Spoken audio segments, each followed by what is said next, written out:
Bonjour tout le monde. Salut. Bon, on voulait faire cette petite vidéo pour vous expliquer un peu ce qui s'est passé ces derniers jours. Parce qu'on a complètement disparu des réseaux sociaux, on n'a pas posté notre vidéo dimanche et on a eu beaucoup de questions parce que tout le monde ne nous suit pas sur tous les réseaux. Sur Twitter par exemple, on n'a rien dit ce qui s'est passé. Non, on a juste annoncé qu'il n'y avait pas de vidéo dimanche. Ouais. On voulait pas revenir avec des vidéos cette semaine comme si de rien n'était. On voulait expliquer les choses, comment elles se sont passées, comme on les a vécues parce qu'il y a beaucoup de choses transformées sur les réseaux.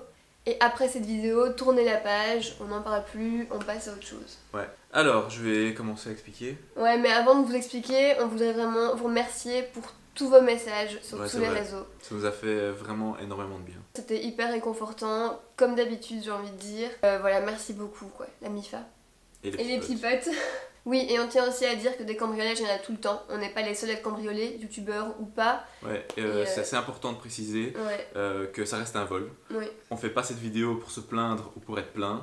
Il y a des choses bien plus graves qui se passent dans le monde, on en est bien conscient. Ouais. Et encore une fois, on fait cette vidéo pour vous expliquer, pour expliquer aux personnes qui n'ont pas suivi et qui se demandent pourquoi on est absent sur les réseaux sociaux, la raison de cette absence. Fin de semaine passée, on est revenu de Berlin et on s'est dit avant d'aller chercher les frites qu'on allait passer à la maison pour allumer les radiateurs qu'on avait éteints. Moi j'étais dans la voiture, Enzo descend.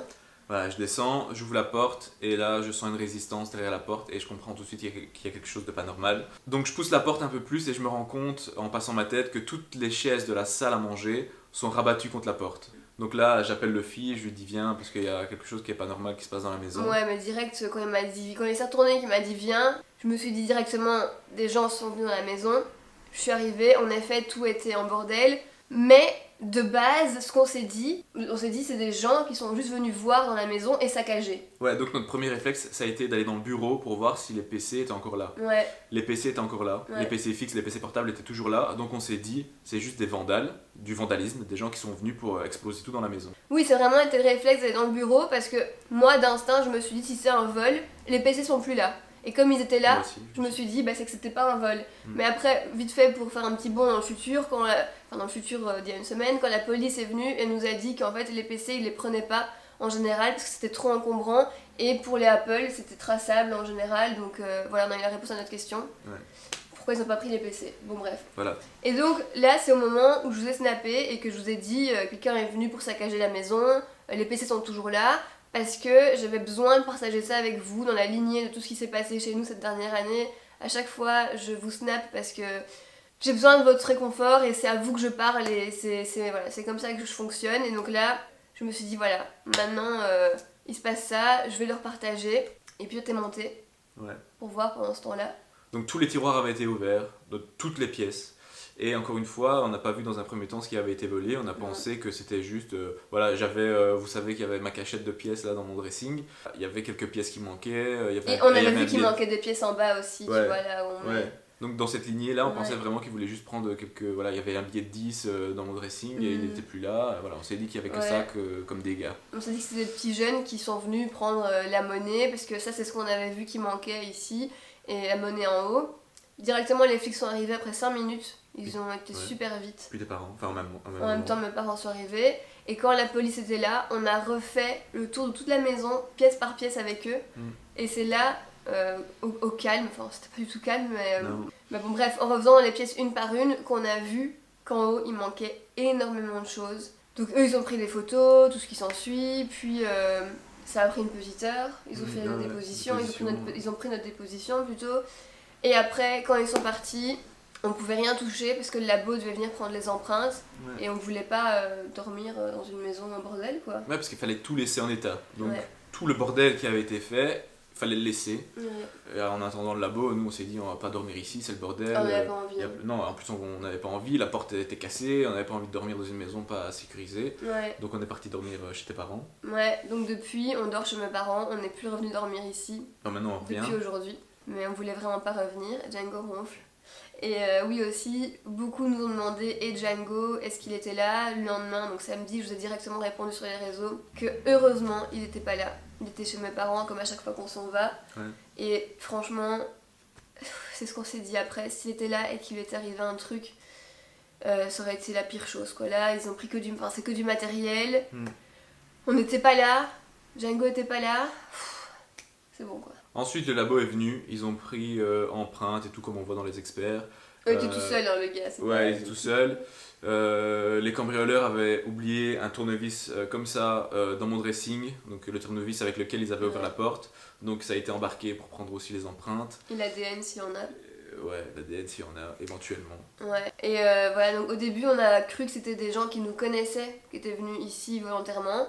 Mais en fait la police nous a dit que c'était un cambriolage qui était fait par des pros. Bah ouais. Genre c'est leur métier.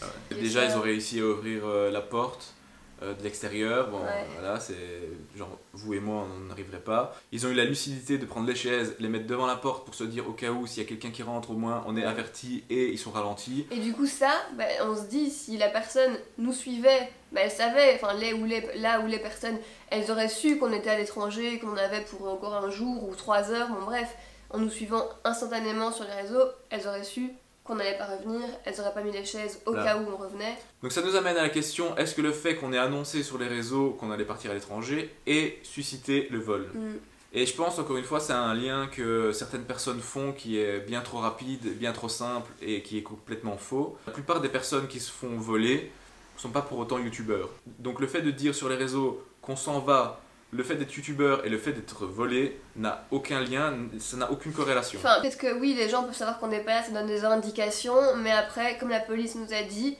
les cambrioleurs ils vous surveillent, donc ils regardent pendant 24 heures ce que vous faites, ou je sais pas, ils voient quand vous partez, quand vous revenez.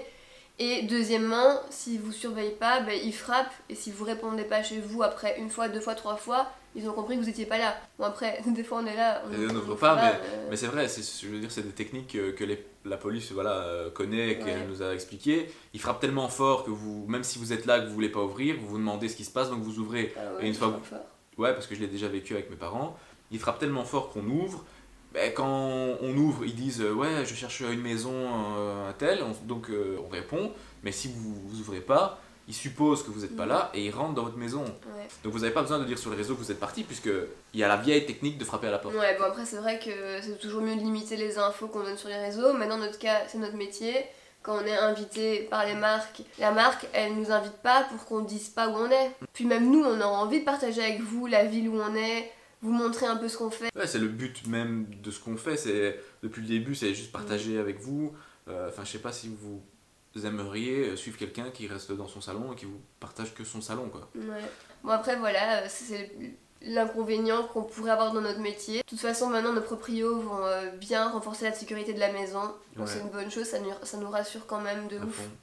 Et même si on se sent pas encore à l'aise à 100%, je pense que ça va venir avec le temps. Oui, parce qu'à la suite de ça, beaucoup d'entre vous nous ont dit qu'ils avaient été cambriolés récemment, il y a plus longtemps, et qu'ils comprenaient ce qu'on ressentait, parce que eux aussi avaient du mal à se sentir bien chez eux pendant plusieurs semaines, que vous étiez aussi un peu perturbés, enfin c'est normal. Parce que oui, bon après ce n'est qu'un vol, nous on n'était pas là, c'est déjà ça, bon il n'y a rien eu de plus grave, c'est que du matériel. Mais pour les personnes qui le vivent, c'est quand même traumatisant de rentrer chez soi et de trouver tout retourner, donc bon, voilà, merci pour vos témoignages, parce que là aussi ça nous a aidé. Oui, parce qu'en fait notre maison c'est censé être l'endroit le plus sécurisé qu'on puisse connaître, c'est notre cocon, voilà, et donc que des gens s'introduisent chez nous, ça laisse un sentiment étrange. Ouais, à fond.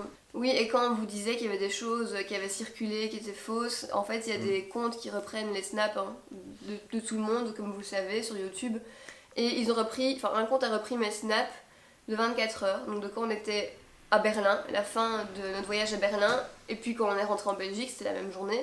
Et en fait, ils ont inversé mes snaps. Donc ils ont placé le cambriolage en début de vidéo, et après, les snaps dans lesquels je donne des codes promo pour le Black Friday. Mais les codes promo, je les avais donnés en étant encore à Berlin. Et donc ça a suscité beaucoup de questions de la part des gens, genre pourquoi elle se fait cambrioler et qu'après elle snap des codes promo. Bon après les gens en regardant 2 secondes, encore une fois, avec un peu de bon sens, tu comprends qu'il est écrit en haut, tu vois, il y a 24 heures, enfin 23 heures et il y a 10 heures. Ouais. Donc voilà, si vous voyez cette vidéo, je sais pas pourquoi ils ont fait ça, ils ont tout mélangé. Franchement je pense que c'est volontaire parce que si tu enregistres ton écran, tu l'enregistres dans la continuité. Oui, après ce qu'on a vu passer aussi, c'est oui, les youtubeurs étalent les produits qu'ils reçoivent, du coup faut pas s'étonner qu'ils se fassent cambrioler. Enfin les gens sont tellement aigris qu'ils ont plus aucun bon sens. Parce que à quel moment vous pouvez vous dire que des cambrioleurs viennent chez vous pour vous voler des produits et du maquillage, quoi. Et en effet, comme nous a dit la police, les cambrioleurs ils viennent pas chez vous pour voler des PC ou des tablettes qui sont traçables. Ils viennent pour voler de l'argent, des bijoux qu'ils pourraient trouver, des choses qui ont de la valeur, Mais pas des produits quoi, bon bref. J'aimerais juste prendre le fond et le contenu de la réflexion de ces personnes quand elles disent « vous montrer, donc faut pas s'étonner d'être volé ». Ça revient exactement à dire tu t'habilles avec une mini-jupe, donc faut pas t'étonner d'être embêté. Et d'être violé, voilà. C'est des pensées qui sont hyper malsaines, hyper dangereuses. Oh, attention, on parle pas du fait de comparer un viol à un cambriolage. Ouais, non, ça aussi il faut le préciser. On parle juste de la pensée de certaines personnes. Ouais, comment... Tu fais ça, donc tu mérites ça. Non, personne ne mérite donc quoi que ce soit. Donc c'est normal, pas mérité, mais donc c'est normal de... Quoique... Ouais, quoi qu'il y en a quand même qui ont dit c'est bien fait. Quoique. Si vous avez ne fût-ce que pensé ce genre de choses, vous avez un vrai problème. Et c'est ce genre de mentalité qui fait qu'on va plutôt en marche arrière qu'en marche avant. Comme toutes les connasses qui ont dit c'est bien fait. Le jour où il vous arrivera un truc, j'espère que vous aurez des gens qui vont vous dire c'est bien fait. Franchement, j'ai aucune tolérance pour les gens comme ça qui se réjouissent de ton malheur, même si bon, le malheur c'est un cambriolage comme ça arrive à plein de gens, mais qui se réjouissent juste d'une situation. Juste du malheur des gens quoi. Juste d'une situation négative, qui s'en réjouissent et qui la souhaitent en disant bien fait. Bah franchement, vous êtes vraiment des petites merdes. Fini, le politiquement correct pour ce genre de personnes. Je m'en bats les couilles et moi aussi. Allez bien vous faire foutre. Ouais, de ouf. Sur les réseaux, des médias, parce qu'il y a aussi des journaux, des magazines qui ont repris mes vidéos, et tu vois tous les bien-pensants de la société, les grands moralisateurs à 2 balles, qui viennent mettre leur grain de sel, c'est bien fait, ou ah maintenant on rigole bien, allez juste vous faire foutre. Hein. Heureusement, c'est une minorité de personnes. Non, c'est pas une minorité. C'est juste pas nos abonnés. Dans les gens qui nous suivent, oui, c'est une minorité, mais dans la société, les gens qui agissent comme ça, c'est pas du tout une minorité. Heureusement, on a nos abonnés qui nous aiment, qui nous soutiennent, ou même des gens qui sont pas abonnés, qui ont des esprits ouverts, qui sont pas négatifs. Mais dans la société, ça vous arrive sûrement au quotidien, des gens qui commentent sur Facebook et t'as envie de leur gerber dessus, quoi. À fond. Ça nous amène à toutes ces personnes qui nous ont soutenus. À vous. Ça nous a fait, voilà, on le répète, mais ça nous a fait super chaud au cœur. Et nous, de notre côté, quand vous êtes pas bien, que vous nous dites sur les réseaux, on essaie d'être là. De toute façon, on partage un maximum avec vous.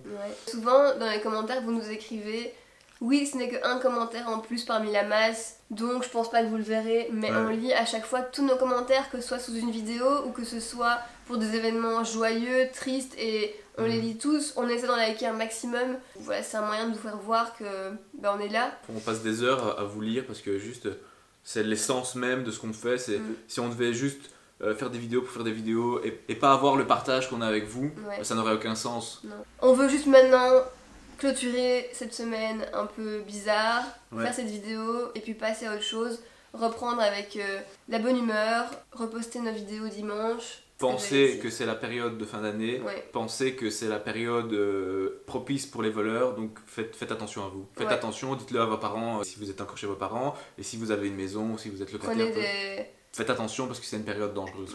Et si notre cambriolage peut faire en sorte de préparer plusieurs personnes, eh ben, tant mieux, on se fera voler toutes les semaines.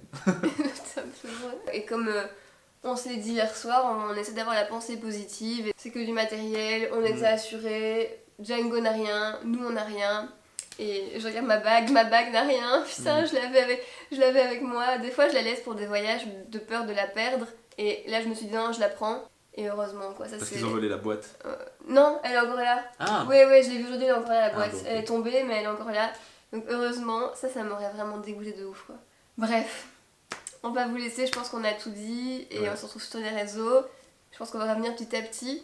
Et encore une fois, merci à tous. Et c'est rien de grave, il y a pire, mais on voulait juste vous expliquer, c'est chose faite. On se retrouve aussi sur les réseaux d'Enzo. Ciao. Bisous.